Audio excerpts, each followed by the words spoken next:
Hello and welcome to another edition of Tommie Media's Tommy Chalk Talk, where we go beyond the box score and take a closer look at St. Thomas sports. I'm Jake Remes, alongside me Tom Pitzen.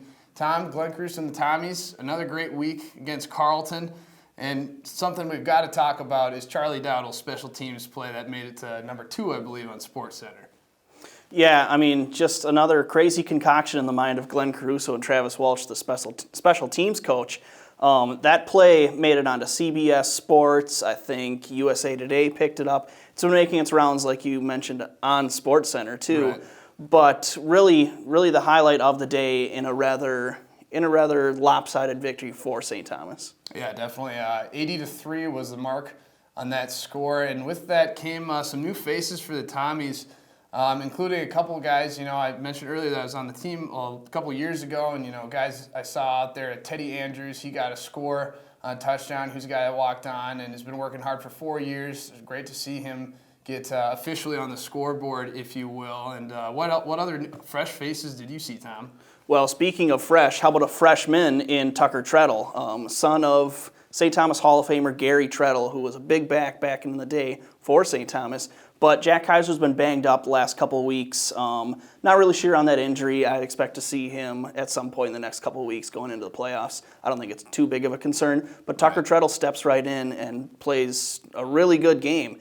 And that's part of the reason why you continue to run the same offense in a game like that where it's so out of hand, is because those third, fourth string guys need to know how to run your offense just in case they do need to step up late in the season, say in a playoff game. They know where they are. They know what's expected of them within the offense. Now's the time to do something like that, of course.